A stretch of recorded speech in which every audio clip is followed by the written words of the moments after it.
Okay, here we go. Welcome to my home. Ken Roche, blind registered massage therapist at your service.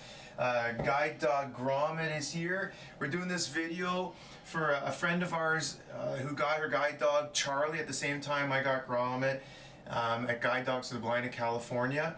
I've been doing massage therapy for 26, 27 years, and she had a very serious neck surgery, and I'm not privy, I don't really know what type of surgery, but I do know she was wearing a collar for 6 to 8 weeks, so I'm doing this video for her, and I just want to say hello, Linda, and sorry to be talking about you, but other people may be seeing this video as well.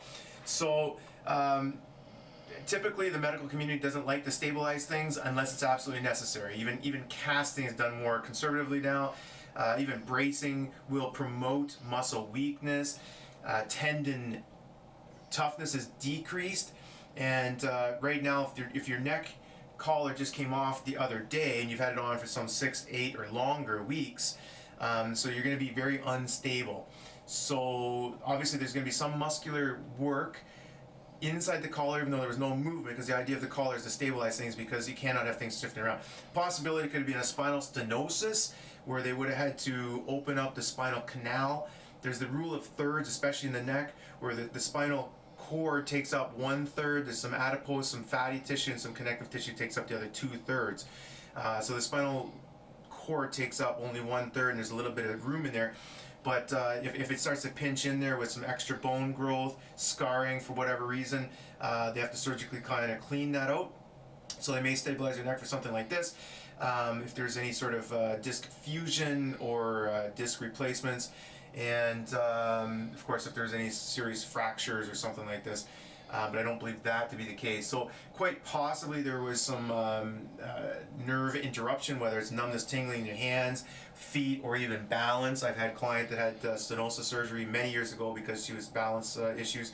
I believe she's got a condition that helps with bone density growth. She's got a lot of extra bone density, so it's possible that instead of bones growing out, they also start growing inside into the spinal cord. Either way, the reality is, and as a massage therapist, I just deal with kind of the functional rehabilitation side of things, and it's been stabilized for 6 to 8 weeks. So whatever the surgery was doesn't really matter to me specifically. It's always better if we do understand. But for you, Linda, it's important that you can do some isometric exercises, which means no movement. So very simply, I'm standing beside a skeleton. Linda is visually impaired, so I'm going to be doing a little bit more descriptive. On my right, as I'm looking at you, I've got my arm around a skeleton. So we got the neck, which is 7 vertebrae, and you may see, sighted people may see that there's nerve roots that are coming out from in between each vertebrae, and then in between the vertebrae in front there's a vertebral disc. So whatever it is, it's not very much. You know, we got the skull, which is about the size of a bowling ball, and then it's a pin. It's a very thin column of bones that we kind of put that 12 or 14 pounds on. So as I remember, Linda has an anterior head carriage, significant, or has had. So, you know, partly we want to do the chin tuck, but now that you've had stabilized for a couple of weeks, you got to be very careful. So we'll start with no movement. Just stay in the position that you're in right now. But very simple things that you can do is put your hand on your forehead and gently push your head into your hand. And we're going to do the square angle. So putting one or both hands behind your head and then gently tucking tuck your chin down and resist against your hand. And then same thing from the side, put your hand above your ear and just gently push, keeping everything straight. And then we're going to do this. When I do this, I like to lift the shoulder blade up, like at least halfway, because my elbow is up past my shoulder, and there's a lot of mechanical concerns. Each one of these tensile contractions should be about 6 to 8 seconds. And now, without moving, we're going to work on the rotation. So I'm going to stand straight and put my hand on my cheekbone, and as if to either turn left or push my hand into my face. I don't want any movement, but just 6 to 8 seconds, relax, and then same thing. Be careful when you put tension in too, like no sudden movement. So just hold your hand there and either push your hand into your head or your head into your hands, or equal of each or both. And then resist that. Now we can also work on angles. So I can put my hand on the just above my right eye and over towards the temple, and then push there. So we did the front, back, left, and right side, and now you want to work on different angles. So I'm doing 6 or 8 seconds each. Now the palm is above my left eye towards my left temple, and I'm pushing kind of back through the back right part of my head. I'm just pushing straight through with no movement. And same thing, I'm going to put the hand on the back right side of my head, and then without moving, I'm just going to increase the tension going forward to the front left eye. Again, now I'm going to put my hand on the back left side of my head, and I'm going to push through to my right eye, and without moving my head at all, just increase the tension there. When you are possibly able to do that, now I guess a couple other isometric, even when you were in the collar, would have helped to do some of this once the surgical incisions were stable. There's no chance of opening. There's no chance of, if there is any kind of thing that needs to be stabilized, obviously that's why they're doing it. We're not moving because the collar stops you from moving. You still have to lift, so no doubt you were laying on your back, on your shoulder. So even there, I'm laying on a massage table now. If I'm on one side, I happen to be on my left side, even just holding your head up just for 6 or 8 seconds and then putting it back onto the pillow. So relax on the pillow, because you have to be on your bed, you can't be moving too much, but then just as if to lift. So I can take half the weight, which would be like 6 or 7 pounds, and then relax down. Changing my position, being on my back, and going to lift. I'd like to tuck my chin down, but in the collar you have no choice. But just lift your head up as if to take the weight off. You don't even have to take it all off. You can take a quarter, a third, a half, or eventually once you're capable, you do all the weight. And the same thing, I'm going to go on my right side, and of course you have no choice but to lift. So you've done some of this, you have no choice. But just lift your head up there a little bit, and then hold that again. There's no movement because you were in a collar. Actually, I'm going to get rid of this pillow. So looking straight down now. So looking straight down and just as if to lift your head. So you would have had no choice but to do that kind of stuff as you move around in positions, because you have to lay down, you have to sit up. So there was some muscle activity, but it'd be very limited. But now that you've got the approval, they got the collar off, you got to take care of that incision. Moist washcloth with a cool, flexible ice pack after exercise, which could be just range of motion. I don't even like to call it exercise, just range of motion. But also just, every hour or so as an anti-inflammatory, as long as it's sore. There's a couple things that I would do there too for the incision. I understand it's right across the back of your neck. So I would take that incision and just gently kind of take the skin and move it. There's no chance for it to open at this point. So kind of skin roll it, because they have to take layer by layer and fold it over and then cut it or then stitch it or staple it. So it's going to be thicker. It's going to be shallow in some spots and thicker in other spots. So you just kind of want to gently kind of pull it apart, but very gentle. I'm just going to take my shirt and try to rip it apart. But as soon as I put gentle tension into this shirt doesn't have the ability to regenerate, but your body does. And if you put tension across that, it's going to tell it to start stimulating growth. Now I'm holding my fingers aligned over top of each other. What we don't want is when scar heals, you don't want to crisscross. Now the skin, it can be crisscross because the skin takes multiple forces, straight up and down, side to side, every angle. But you don't want to clump together. Ideally, every layer is liquid and independent of each other.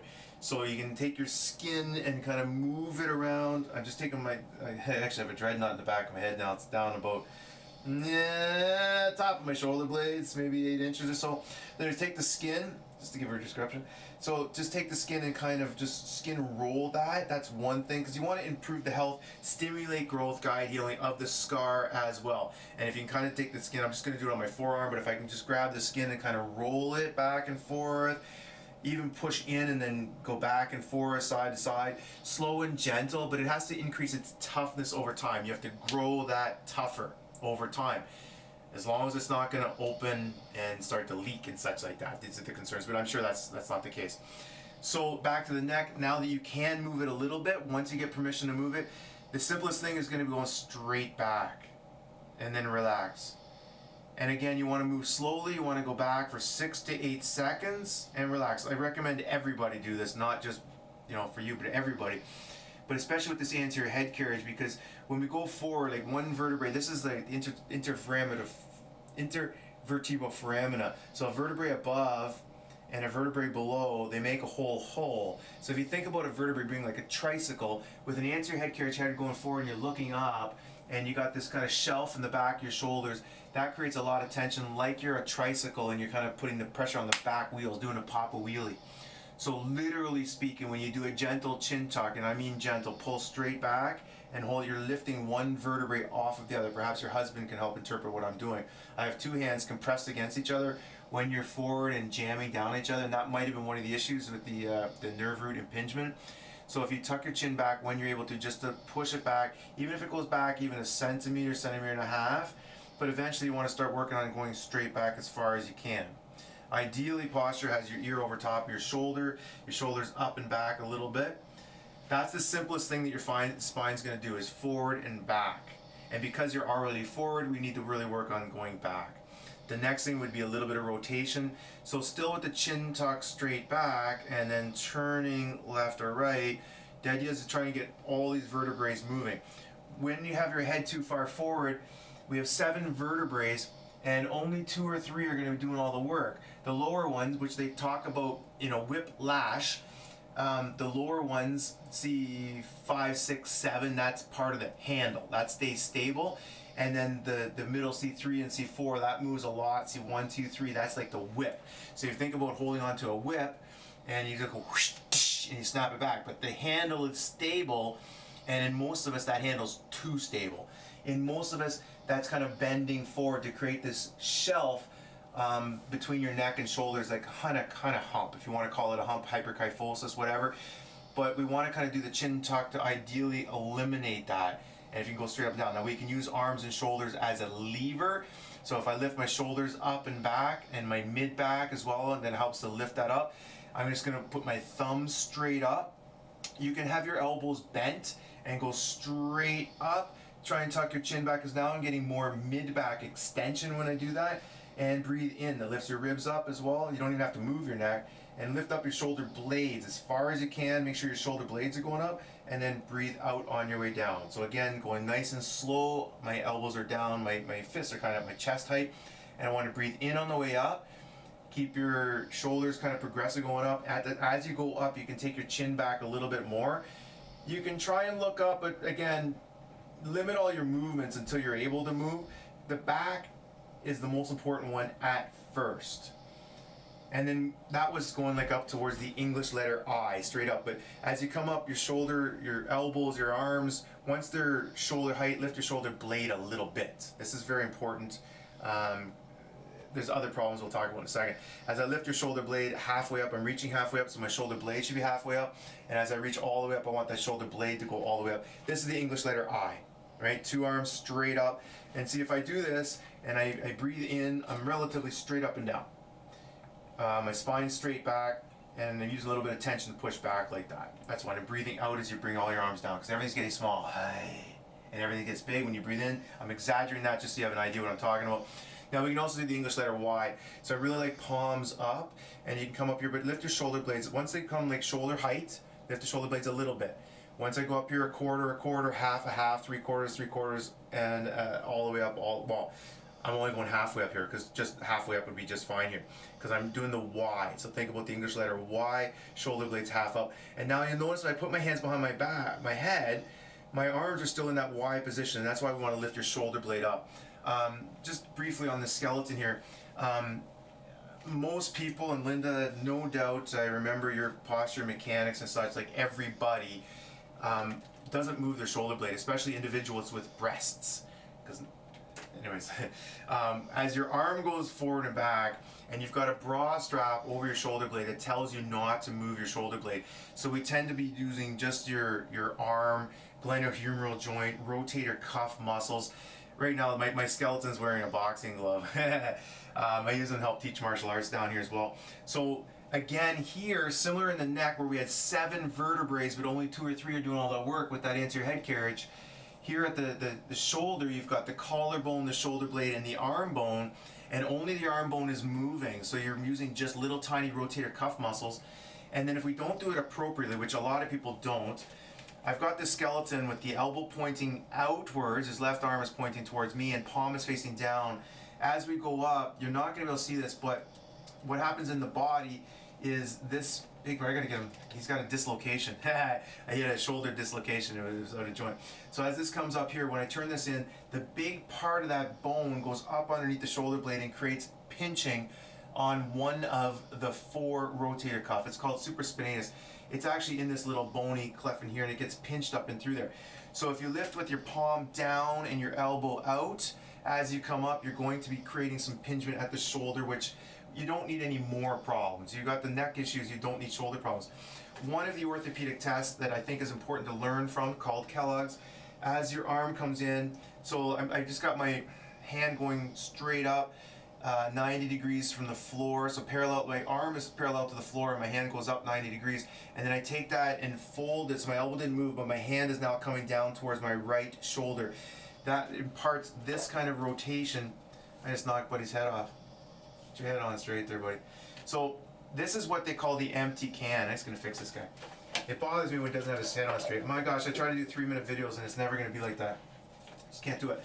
So when we go like this, notice how he's kind of emptying out a can. And if you can tell in here, there's pinchy. If my finger's between that arm bone and underneath that shoulder blade bridge, my finger's getting pinched, and that's what happens to the rotator cuff. This is called the empty can. Nothing good ever comes from an empty can, so we have to avoid that by lifting the shoulder blade up. This guy can't lift up his shoulder blade, but if he could, you could maintain space between the shoulder blade and the bone, the arm bone. So that's why I want to lead with my thumbs and have my elbows under. I want to learn to avoid that empty can. It's okay down below shoulder height to have your palm down as you lift your arm up, but once you get the shoulder height, better to have your thumb up, which helps to direct your elbow underneath. It really has nothing to do with your hand. When I teach people how to punch, the elbow stays down, all the twist is in the wrist. But don't let that twisting your thumb going down allow that arm to come out, because now we're putting tension onto that rotator cuff and taking it off of the big biceps. The biceps is a shoulder flexor, so you want to be able to use the long head of the biceps to come up through here. So keeping your elbow pointing to the ground when you're going straight up to do those English eyes. Well, now it's not the eye. It's complicated because now the elbows are pointing forward. When I do the Y, same thing. I want that external rotation, and that's why I'm going to take my thumbs and I'm going to push them backwards. So I can turn around, the elbows are coming forwards when I keep twisting. Yes, we're working on the rotator cuff, and you want to fix your rotator cuff, you got to work on the rotation. And if I'm doing an English letter T, same thing with the twist here, and squeeze your shoulder blades back. Not so important what you do with your hands, it's really important that your shoulder blades come back. That's the most important thing. And you get used to using your shoulder blades forward, back, reaching up, your shoulder blade goes up. So we were talking about the neck, but neck and shoulders, in my opinion, go together. So the simplest thing your spine is going to do is straight back. So work on doing straight back. But with the straight back, it gets the lower bones, the big bones, 7 extending, 6 extending, 5 extending. Then you look left as far as you can. So you're not going to be able to move very far. Don't challenge it. Stay in small. They call it pain-free ranges of motion, but comfort. Like, if you're riding a motorcycle and you go like 0 to 100, but it still went 1, 2, 3, 4, 5, 6, 7, 8, 9, 10, 11, 12 miles an hour, 50, 51, 2, 3, 4, 5, 70, 1, 2, 3, 4, but it went really quickly. Don't go that fast. Go slow and small ranges. So if I'm looking here and I'm like, okay, I can move, and you know, believe it or not, if your eyes move in a direction, that helps to tell the whole nervous system, or your muscles or your neck, to get ready to turn to the right. So look right, tuck your chin back, and then slowly move your head. 5 degrees would be fine, 10 degrees would be fine. I've probably gone 15 or 20. Then look left and go 5, 10, or 15. So even if you have something if you can see things, then you mark out, say, I'm going to go over there and I'm going to look at that, but no further. If not, you can put your hands up beside your face, and then when I touch my hand, that's it. I'm staying in that angle, and I'm staying at that range. And go back and touch the other one. Just keep your hands where it is. I mean, you can be creative and have other things. You can do something, I don't know, like hang something from the ceiling, or go close to a wall where you have to move your head. Just, if I stand right beside my skeleton, and as long as I move a little bit to there, I can touch, and I go a little bit. It doesn't matter, start 5, 10 degrees, but gain confidence. One of the tips to try and gain confidence is breathing in is excitatory, scary. Breathing out is inhibitory or relaxing. So if I'm standing close to a wall, and I got my sauna over here, I guess I can do that. So stand close to a wall, but very, very very close, so that when I move to the left, it's only 5 or 10 degrees. I touch it, and that's it. So the wall's not going to move. I'm leaning against it. Go, towards something else, or your hand, or nothing, just until you look at something. Then look left, move 10 degrees. And now if you can even just gently touch it and give it some gentle resistance, but stay within that very small range of motion. You go left, hold for a second, go right, but tuck your chin back and go right. Tuck your chin back and go left. Only as far as you feel comfortable. Tell yourself, I'm okay, it's okay, with an exhale. So you breathe in, it's okay, I'm okay. Stop, breathe in, look left, it's okay, I'm okay. And then eventually over time, you're gonna start going 10 degrees, 15 degrees, 20 degrees. But at the end of that 10 degrees, you can just gently put your hand, like before we were doing isometric with no movement, looking straight ahead and resisting your head turning one way or the other. So now you can go to that end range where it feels a little bit uncomfortable, but stay where it's very challenged very gently, where you feel control, like it's like a 3 or 4, maybe a 4 or 5, maybe a 5, 6 out of 10 discomfort. And now where you feel it, then just add a little bit of overpressure, tension, but no movement. And then turn your 5, 10, 15, whatever degrees you got, put your other hand on the other cheekbone and just gently push into that. And even at this angle, you can do the same thing here. So I've turned to the right about 10, 15 degrees, and now I can put my fingertips on my forehead and resist in my head, my palm. I can put my hand palm there. I can do the back of my head go straight back. So I haven't moved from that 10 or 15 degrees to the right. And I'm going to resist turning back to the left. I'm going to take my head above my ear and then resist side bending. So I'm going to put my fingertips above my ear and resist turning, or even on this side, so I keep the same 15 degrees and just gently push there. Basically, you want to challenge all ranges, because your head can, in theory, look right, left, up, down, angles, like look left and go down this way, and even tip. So your ear comes down toward your head's a ball, right? So every angle, and be creative with this. So now you think about your chin, I want to go straight back with the neck and the head, but your chin can curl down towards your throat. So I can bring my head back, or I can take my chin to the throat like head's a ball. I can take my ears, ideally chin tuck, look to your right. The mechanics of these vertebrae means they look to the right and then they side bend to the right towards the right armpit. That's going to be very complicated to do. So the first thing you work on is the chin tuck, straight forward and back slowly. Work on your rotation, 5, 10, 15 degrees back and forth until you get 30, 40 degrees. Then start looking to the right and then put your chin down to your chest. But try to go big. When I say big, I guess it's face this way. Yeah. Okay, so I don't want to get my ear going in towards my neck. Like that's just your head moving on the stick. So I want to get my head going over with a tall neck right across the side there, and down towards the shoulder that way. But the mechanics of the vertebrae in here means that they're going to rotate to the right and then side bend. And we want to go big out towards the side of the shoulder. You can go small and just like your head's on a ball, it just turns like that. That's okay too. And you can resist, because you'll need to do everything.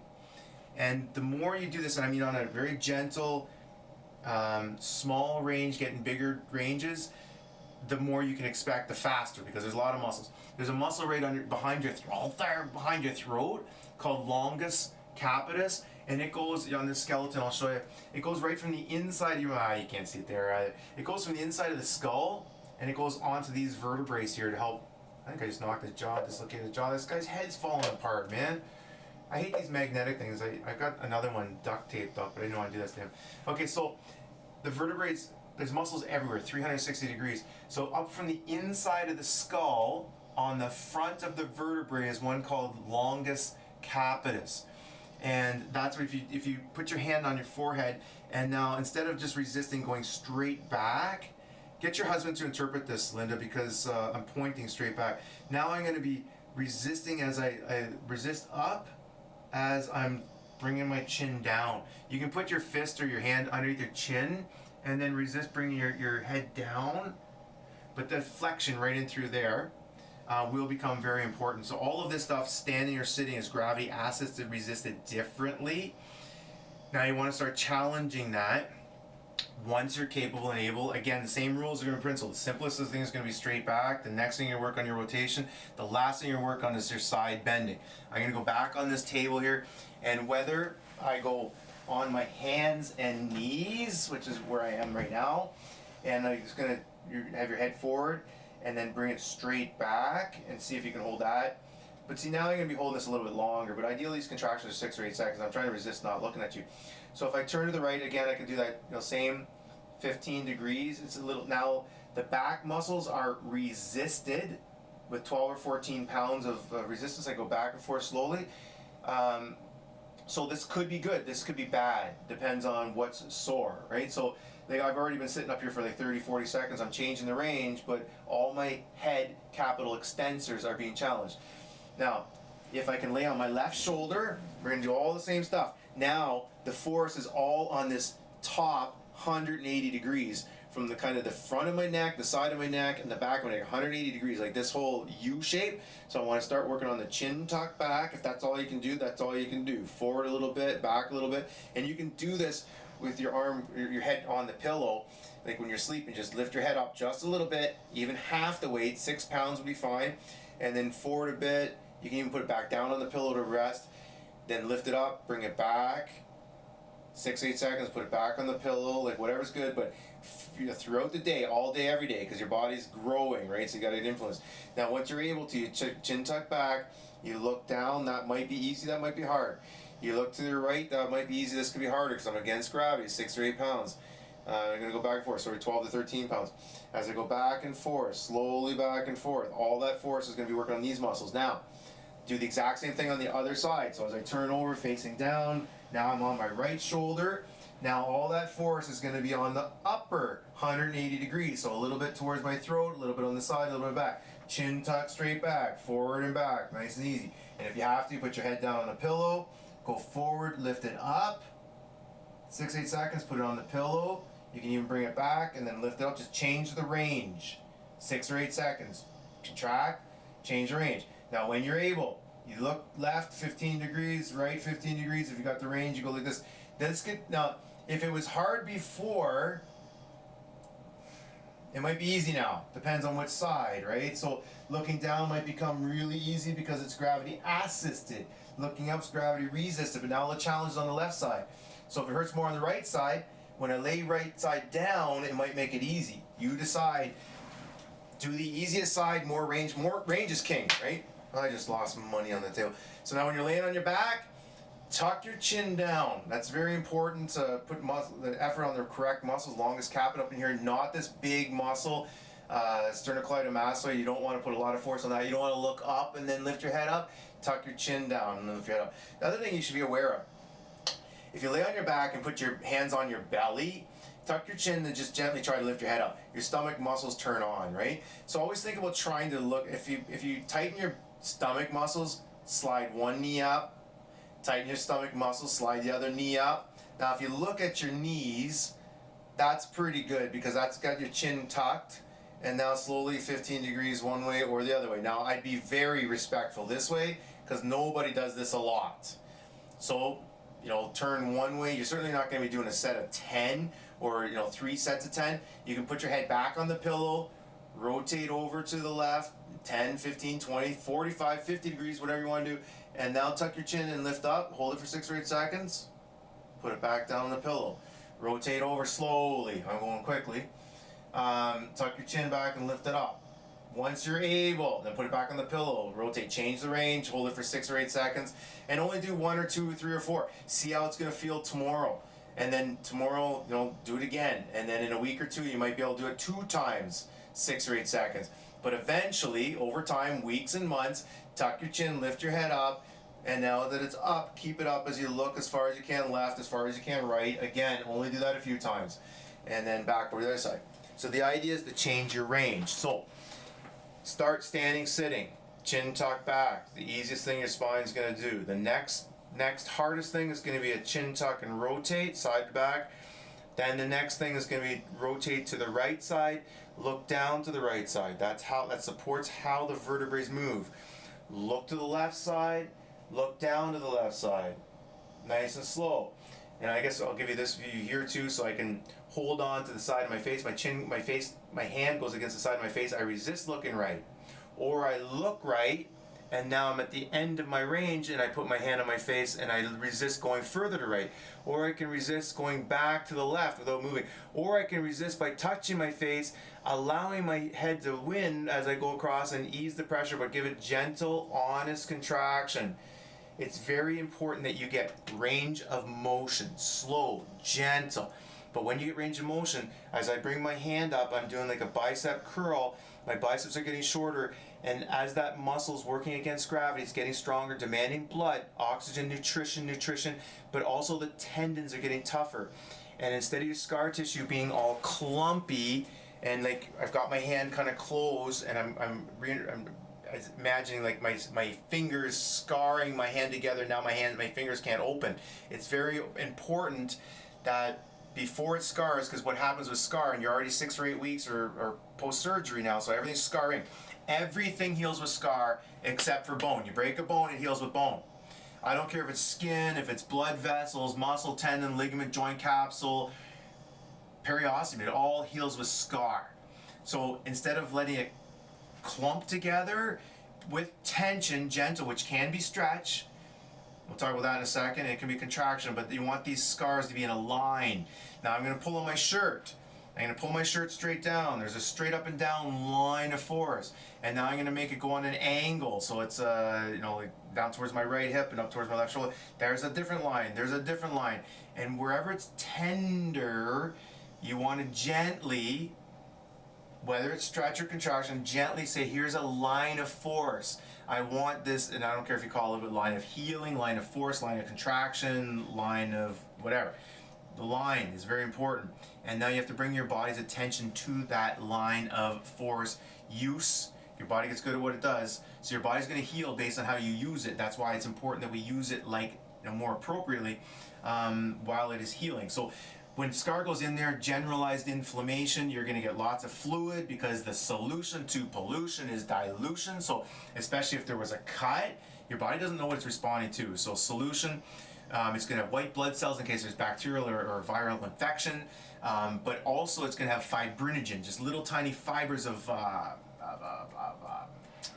fiberglass that goes in there. It's all liquid. There's lots of liquid, but then it kind of gravitates to each other. If one binds another, binds another. So it goes from like a water type substance into like a little bit of a jelly type substance into like a jello type substance into a little bit thicker of a paste type substance. You see where we're going with this? And eventually it's going to be solid. Not quite concrete, but I want you to get the idea that you can play with concrete at first, right? But once you've molded it, you walk away, you come back, it's molded, and you're not going to unmold that. And at that time, they start talking about, trying to break down adhesions, scarring. You might use cortisone. You might use ultrasound heat. It's much better to heal things with positive scar alignment when it's wet. Just like it's easier to play with concrete when it's wet. Otherwise, it's more procedural. And you're going to have a lot of scars right from the bones all the way out, because they would have gone in and scraped away. They would have done some stuff. So even the bones have to heal with calcium, but everything else around there is going to heal with scar tissue. So it's very important that you work on lots of different range of motion. Slow, but when I'm using a range of motion, I'm using muscle to contract to turn. That's why I want to turn and then push gently back. I want to stimulate growth and guide healing. And I don't care if it's only in the first 5 or 10 degrees. I don't care if it's just putting like 2 grams of pressure or 1 pound of pressure. Then eventually it'll be 5 pounds, 10 pounds, 50 pounds. Then it'll be quick, turn and look. But that's months away, not right now. You can't afford that because your neck is unstable because it's been stabilized externally, passively for the last 6, 8 or more weeks. Now we're talking about stretch. Sometimes we stretch to make longer, but in this case we're not. So my shirt's quite stretchy today. So if I can pull like this and I can get a nice solid line on that, that's stretching like to make longer. But if I just stretch to feel a little bit of resistance, I'm nowhere near at its end range, but there's still a line there. It's just like a line that I can pull. Basically, if you think about tissue being like a guitar, which I should use that. And a guitar that's got some tension, not in tune, but there's a line there. I can kind of flick it, and it's gonna bounce back. If I go like, if I take the tension out of it, and it's just a squiggle line, I go like that. There's no tension. There's no line, right? As long as I get a little bit of tension, I'm not trying to make that longer, but there's a little bit of tension. It bounces back to being a line. Now, if I pull harder, now I got to really like, I might be able to get a sound out of it. Ding, ding, ding, ding, dong. So you don't want to stretch to make things longer at this point. You want gentle challenge. Provide use, lines of force, lines of healing, but through ranges of chin tuck, straight back's the simplest thing your spine is going to do. The next simple thing is chin tuck and rotate a little bit. Start with small ranges, work up over days, weeks, and months to bigger ranges. And it's a good idea to use this isometric, small range and push, and just challenge it in that small range so that you can get strength and stability back. But every range. So again, hands behind your head, you can do this, you do your crisscross. So I'm pushing, I got my arms in an X. Think about it like an X or a cross going through your head. So I'm going to tuck my chin, push against there, tuck my chin and push against the back, tuck my chin and push against the side. You can do that in all these ranges, but slowly, progressively over months, Linda, months. You put a carrot seed in the ground, you're a carrot seed. You're not expecting a carrot in a week or a month. You cannot tolerate shock. So I'm going to hit this guy in the head, and that would be the worst thing for it. And this guy's head just fell off. But your head might fall off, right? So over a long period of time, don't turn fast. Small, slow, controlled motions. Over weeks, get your full range of motion. Then over weeks after that, work on speed and fluidity with that inhale. Breathe out, I'm okay. Look at something or touch something, mark your angle. So instead of 15 degrees, now it's 25, 30, 45, 50 degrees. I believe we go 90 degrees each way. Then start working on speed, then start working on shock. Now the nice thing is, well, it's not nice, but being visually impaired, you don't have to worry about driving. The problem with driving is it's unpredictable. People have to check their blind spots. You never know when you're gonna have to, if you slam on your brakes. And if you're in other people's car, it may even still be a good idea to wear your collar. If it's something you can put on and take off, it's still a good idea to wear your collar when you're in the car, just to avoid shock. If you're out in the farm, you're working on a tractor or something like that, you're riding, it's something that's unpredictable. Even if you're going for a walk, you're afraid of slips and falls, or when you're sleeping, you can put the collar back on. It's not good to have the collar on, but your neck is very vulnerable right now. It's been stabilized, which means the muscles aren't stabilizing itself. So in unpredictable environments, if the collar can go on and off, talk to your doctors about that. But if you're in a car, it's not a bad idea. You've had it on for 8 weeks. If you're going for a car ride, even to the grocery store, put your collar on, because God forbid you get hit, slam on the brakes, your head goes forward. The jerks, you cannot afford any jerks right now. And I hope your husband treats you well. That was supposed to be a 5-minute video. It's going to be way longer. I'm not going to edit this, but Linda, I really hope it does go well. Anybody that has had post-surgical stabilization by collars and such like that, take it very seriously. I know your expectation when you take the collar off is, I understand this, but think about this is not going to go away in a week. This is going to be weeks, months, 3 months, 6 months, but don't even stop. The activities you're learning now, the chin tuck, the rotation, they're not just activities to get better by. And don't satisfy yourself with 50%. Doctor's going to tell you, well, it depends. It depends on the little things that you do, the growth that you do. That seed, that carrot seed, it's the watering, it's the love and care, it's the nutrition, it's also the oxygen, the sunlight, the little things that you do for your neck. It's going to go a long way. The more little things you do, the more often you do those little things. Later on, or right now, you can even use heat before you do this. But heat is an inflammatory. If I have a balloon, heat's going to attract blood fluid into there, and it makes it bigger. And when it goes back to its normal size, it's going to be compressing on more fluid inside that cell. Therefore, more pressure. When you move, it might cause more pain on things that are micro torn. Cold, on the other hand, pushes fluid out.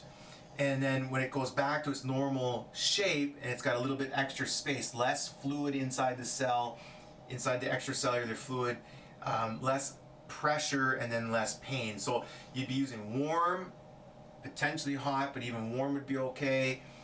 Pre-exercise, shower, do some mobility exercise in the shower. It's no problem to put your chin straight down to your chest and get some stretching. Look to one armpit if you can, get some stretching. Give yourself a hug in the shower to really open up your back area. Straight down one armpit, the other armpit. The other thing is, You don't want to do that all the time. It's temporary relief exercises because you don't want to encourage a worse anterior head carriage, your head forward or down. My mother, God rest her soul, 92 years old, her this is called creep phenomenon. Things get shorter and shorter and shorter, and eventually these vertebrae in the spine, they start to telescope down. They get shorter and shorter and shorter. So, and then her neck was down. She couldn't even look up, and her ribs came down inside of her hip bones. And she was short. She was only like 4 feet by the time she was past. She couldn't straight up because the bones grew like that. Unfortunately, Linda, you are a candidate for that, especially post-menopause. So really take this seriously and chin tuck, hold yourself up, open yourself up. Everything we do has mechanical advantage. Your hands are curled in, so you even turn your hands out like this. Here's the English letter L if you're not done with these Sesame Street letters. L, straight out the sides. W, with your hands at shoulder height and your elbows in. The more important thing is to squeeze in the back there. Your T's, your arms straight out, shoulder blades up just a little bit, palms up. Open up. Most people, therapists, especially a lot of massage therapists, shame on me for saying this, they're going to say, use something. I got my hand on my sauna, my thumb is up, this is good position, get your shoulder blade back. They're going to tell you all that. Passive stretching is important. If you think about you're looking at my left shoulder, if I put my fingers like an equation, like an equal sign, if I make the front longer, we're expecting the back to automatically be able to pull it back, but it's not going to. Those muscles back there, they're neurologically innervated with phasic nerves. I say this stuff thousands of times. That means those muscles back there don't sustain a solid contraction. These muscles on the chest, they do, plus they get all the mechanical advantage of everything coming in, curled in. So your shoulder blades roll in, those muscles get shorter and shorter and shorter. We already talked briefly about creep phenomenon. So we want to open this stuff up. It's the voluntary musculoskeletal system. So you have to voluntarily, gently push it back with strength. So now when I have the equal sign here, I can passively make the front longer by holding something and stretching. Doesn't matter if it's down low. I got my hand at my hip height, holding onto my sauna, stepping through, shoulder back. Now I got it at chest height, 30 seconds there. Now I got it at shoulder height. Now I got it at ear height. Now I got it above my head height. So, you can do all those, each one of them 30 seconds. But it's so much better for you to use your muscles to palms forward and squeeze back, that anatomical kind of position. Better to have your palms up, squeeze back. Again, all those angles. Come forward, breathe out because you're small. Exaggerate that. And you can almost give yourself a hug, everything's small. And then breathe in when you're big. And squeeze this back. Give it a gentle but an honest contraction. Hold them all for like 6 or 8 seconds. Everything you do. I open up the fridge, Linda. I got my hand on this guy's skeleton arm. But when I open up the fridge, I bring my shoulder blade back. And I hold my elbow back and I squeeze this gently but consistently. And that gets me, muscles contract for strength. Again, blood, oxygen, nutrition, stronger, tougher. So when I do that with the fridge, that gets me ready for punching. I'll do this in a karate a couple times. And then when I'm long, strong, and tough enough, right? So start slow, no shock, but with the intention of eventually picking up your speed, resistance, and then you can work on all kinds of things. Sky's the limit. Sorry to take up that much time, give you lots of tips, lots of ideas. Please watch this a couple of times. There's lots of stuff in there. I know you're going to say, yeah, I got this. I got a physiotherapist, but honestly, you should have more expectation for your therapy and your rehabilitation than they do. As long as you're out of pain, especially if any numbness, tingling that was there is gone, surgery's done its job, but you are going to thrive, survive, or suffer. So it's important that you take this seriously and you put a positive influence in on a regular basis because you're growing, just like that carrot seed, just like your children, just like your dogs. Like, you can't stop putting a positive influence in your kids just because they're 10, 15, 18.